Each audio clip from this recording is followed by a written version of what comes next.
Assalamualaikum warahmatullahi wabarakatuh. Hai semuanya, perkenalkan nama saya Adistia Yuningtyas dengan NPM 2010631190002. Di sini saya akan menjelaskan 10 teori komunikasi yang saya pahami. Teori yang pertama adalah teori self disclosure. Asumsi dari teori ini adalah orang mempunyai atribut yang hanya diketahui oleh dirinya sendiri, oleh orang lain, dan tidak diketahui oleh siapapun. Teori ini terbagi menjadi 4 jendela, yaitu terbuka, buta, tertutup, dan tidak diketahui. Contoh dari teori ini adalah yang terbuka itu seorang anak yang curhat kepada ibunya. Lalu contoh yang tertutup adalah ketika seorang homoseksual tidak memberitahukannya kepada orang lain. Lalu contoh yang buta adalah ketika seseorang menegur sifat buruk kita yang tidak kita ketahui.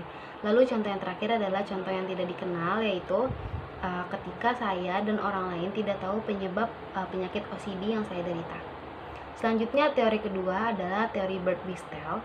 Teori ini mengasumsikan bahwa semua gerakan tubuh mempunyai makna penting dalam konteks komunikasi. Contohnya ketika seorang ibu menyuruh anaknya untuk tidak rewel hanya dengan menaruh telunjuknya di depan bibirnya seperti ini dengan mimik muka yang sedang marah. Teori yang ketiga adalah teori pertukaran sosial. Asumsi dari teori ini adalah orang akan secara sukarela memasuki dan tinggal dalam suatu interaksi sosial dengan mempertimbangkan konsekuensi yang terjadi, yaitu untung rugi. Contohnya adalah ketika dua orang teman memutuskan untuk tidak berteman lagi karena hubungan mereka sudah tidak seimbang. Misalnya si A ini tidak pernah membantu si B, padahal si B selalu membantu si A.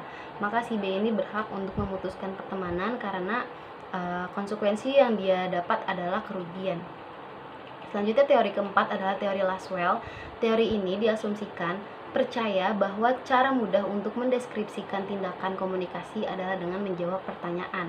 Contohnya yaitu seorang guru memanggil 3 orang muridnya agar ke depan kelas untuk menjawab soal yang dia berikan. Selanjutnya teori kelima adalah teori dependensi. Teori ini mengasumsikan bahwa audiens menjadi tergantung pada media massa sebagai sumber informasi bagi pengetahuan dan apa yang terjadi dalam masyarakatnya. Contohnya ketika potongan video podcast yang berisikan tentang wejangan untuk menjalani hidup yang baik terus terputar di media sosial yang menjadikan banyak masyarakat itu menjadi lebih open minded. Teori yang keenam adalah teori kognitif dissonance. Teori ini mengasumsikan manusia sangat sensitif terhadap adanya inkonsistensi antara tindakan dan kepercayaan. Contohnya, ketika seseorang tetap meminum minuman alkohol, padahal ia itu tahu bahwa minuman itu berbahaya untuk kesehatannya dan juga dapat mengganggu kesehatannya. Teori yang ketujuh adalah teori komunikasi 2 tahap. Teori ini mengasumsikan bahwa respons dan reaksi terhadap pesan dari media sosial ini tidak akan terjadi secara langsung dan segera. Secara lain ini harus melalui perantara yang dipengaruhi oleh hubungan-hubungan sosial. Contohnya seperti misalnya si A ini menonton video seleb beauty yang sedang mempromosikan lipstik merek A. Lalu ia mencoba membeli dan ternyata bagus. Kemudian si B juga menonton iklan tersebut, namun ia tidak langsung membelinya. Setelah si A menyarankan, maka si B langsung membelinya. Selanjutnya, teori yang ke-8 adalah teori spiral of silence. Teori ini asumsinya adalah bahwa individu pada umumnya berusaha untuk menghindari isolasi. Contohnya dalam satu kelas berisikan 35 orang. 25 orang ini setuju untuk menggunakan tema colorful untuk foto buku tahunan sekolah kelasnya. Lalu 10-nya lagi setuju menggunakan tema monokrom. Karena jumlah yang memilih colorful itu lebih banyak akan menjadi mayoritas, maka panitia pemotretan akan memilih keputusan mayoritas, yaitu adalah tema colorful. Teori yang selanjutnya adalah pendekatan use and gratification. Asumsinya adalah khalayak dianggap aktif di mana penggunaan media massa diasumsikan memiliki tujuan.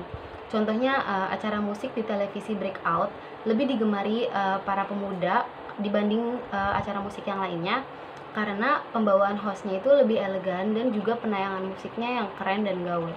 Teori yang terakhir adalah teori general semantics. Asumsi dari teori ini bahwa bahasa bukanlah alat penyandian yang baik. Contohnya ketika seseorang, sebut saja si A ini, berasal dari suku Sunda, pindah ke daerah yang dominan masyarakatnya berasal dari suku Jawa, dan ia mengajak kenalan dengan bahasanya yang dulu, yaitu adalah bahasa Sunda. Maka orang dari suku Jawa tidak akan paham apa maksud dari ucapannya si A. Sekian dari saya. Mohon maaf bila ada kesalahan. Wassalamualaikum warahmatullahi wabarakatuh.